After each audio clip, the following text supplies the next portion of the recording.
యేసయ్యను కూడా అవమానించారు, పిలిచి మరీ అవమానించారు. యేసయ్య యొక్క సేవను విమర్శించారు, యేసయ్య యొక్క సందేశాన్ని అవమానించారు, యేసుక్రీస్తుకున్న సర్వశక్తిని అవమానించారు, నిందించారు.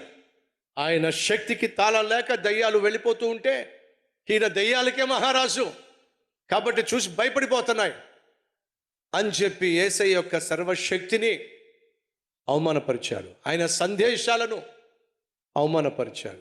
నీకంటే నాకంటే ముందుగా యేసుక్రీస్తు ముందుగా వెళ్ళాడు, మాదిరిని చూపించి వెళ్ళాడు. కాబట్టి సంగమా, ఒకవేళ మీలో ఎవరైనా అవమానపరచబడుతున్నట్లయితే, నిందించబడుతున్నట్లయితే, చిన్న చూపు చూపబడుతున్నట్లయితే, కించపరచబడుతున్నట్లయితే దిగులు పడకండే. యోసేపును అవమానించారు. ఎందుకు అవమానించారు?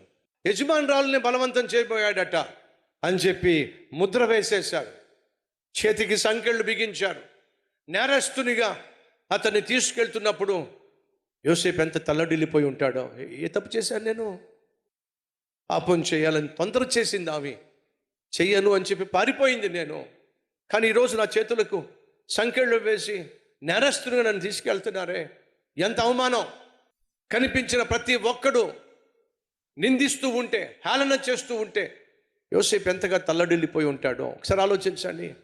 అదే యోసేపు చెరసాల్లోకి వచ్చిన తర్వాత ఖచ్చితంగా అడుగుంటారు కదా, ఖచ్చితంగా తెలుసుకుని ఉంటారు కదా. కేసు ఏంటంట? యజమానుని యొక్క భార్యనే పాడు చేయబోయాడంట పాపిష్టోడు. అబ్బో, పెద్ద ముదురే. ఎన్నెన్ని కామెంట్లు చేసి ఉంటారో, ఎంతెంతగా యోసేపును నిందించుంటారో ఆలోచన చేయండి.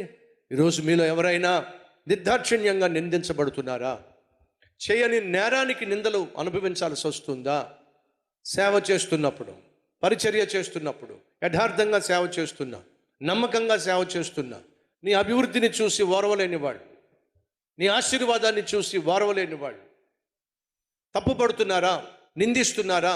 హేళన చేస్తున్నారా? తప్పుడు ప్రచారం చేస్తున్నారా? దయచేసి వినో, ఇవన్నీ కూడా ఆధ్యాత్మిక ప్రయాణంలో సాధారణమే.